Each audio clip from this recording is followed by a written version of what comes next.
আসসালামু আলাইকুম। আমার নাম মোহাম্মদ সিয়াম রহমান। আমি এবার ইন্টারমিডিয়েট ফার্স্ট ইয়ারে পড়ি ধানমন্ডি আইডিয়াল কলেজে। আমি একটা বিরল রোগে আক্রান্ত। রোগটার নাম এক্সপি।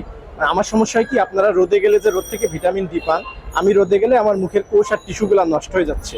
আমি চিকিৎসা না করলে এক পর্যায়ে আমার ফেস পচনের দিকে চলে যাবে। এ রোগে আক্রান্ত আপনার সারা বিশ্বে মাত্র 150 জন, এবং আমাদের পৃথিবীতে 800 কোটি জনগণ, 206টা দেশ, এবং রোগী আছে 150 জন। মানে একটা করে দেশে একটা করে রোগী না, এতটা রেয়ার একটা রোগ।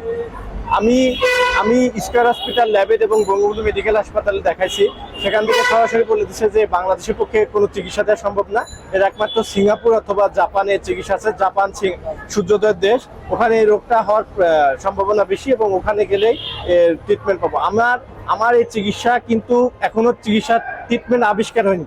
আর ট্রিটমেন্ট আবিষ্কার হয়নি বলতে কেমন, আপনার পেটে ব্যথা বা গ্যাসের সমস্যা হলে আপনি কিন্তু সেকলো বা এই জাতীয় কোনো ওষুধ খেলে আপনার পরিপূর্ণ নিরাময় হবে। কিন্তু আমি কিন্তু আপনাদের মতো কখনোই চিকিৎসা করার পরেও স্বাভাবিকভাবে চলাচল করতে পারবো না, কেননা আমার পচন ধরা রোধ করা সম্ভব, কিন্তু কখনোই আমি স্বাভাবিকভাবে চলাচল করতে পারবো না, কেননা আল্লাহ তাআলা আমার সেই নিয়ামত দেয়নি যে আপনাদের মতো স্বাভাবিকভাবে চলাচল করার। রোদটা আমার জন্য সম্পূর্ণ হারাম। রোদ লাগলে আমার মুখের কোষ আর টিস্যুগুলো নষ্ট হয়ে যাচ্ছে, প্রতিনিয়ত অবস্থার অবনতি হচ্ছে। এটা আমি মানে জিনগত সমস্যা, জেনেটিক্স প্রবলেম, কোনো ছোঁয়াচে রোগ না। এটা জন্মের পর থেকে আমি যত রোদে গেছি তত আসলে সমস্যাটা বেশি হয়েছে। আমি আপনাদেরকে একটু বিস্তারিত আমার রোগ সম্পর্কে একটু দেখাচ্ছি। বিষয়টা কেমন, আমার রোগটার নাম হচ্ছে এক্সপি, পুরা নাম জেরোডার্মা পিগমেন্টোসাম। আমি আপনাদের বিনীতভাবে অনুরোধ করব যে জেরোডার্মা পিগমেন্টোসাম কি, এটা একটু লিখে সার্চ দিবেন। আপনার মনে যত প্রশ্ন আসবে এখানে সম্পূর্ণ ডিটেলসে প্রত্যেকটা প্রশ্ন আকারে থাকবে এবং উত্তর আকারে থাকবে যে জেরোডার্মা পিগমেন্টোসাম কি।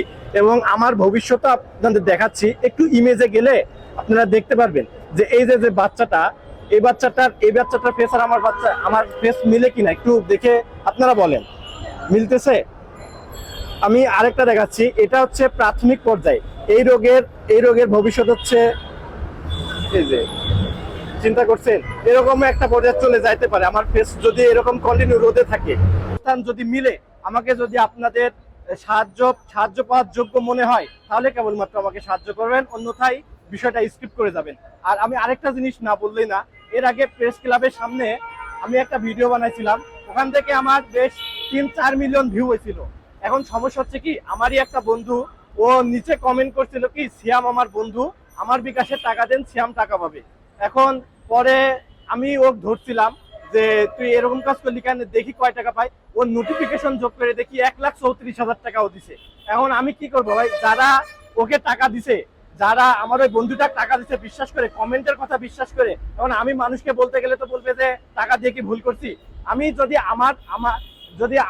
আমাকে যদি যোগ্য মনে হয় সাহায্য পাওয়ার, যদি আপনাদের মনে হয় যে আমি সাহায্য পাওয়ার যোগ্য, প্লিজ আমি আমার নাম্বারটা বলতেছি, আপনারা দয়া করে যদি আমার কথাগুলো না বুঝতে পারেন বা যদি কোনো প্রয়োজন হয় আমার নাম্বারে ফোন দিবেন। আমি একটু নাম্বারগুলো বলতেছি, 01724724879। এটা বিকাশ আর নগদ আছে, এবং হোয়াটসঅ্যাপ, ইমো আছে।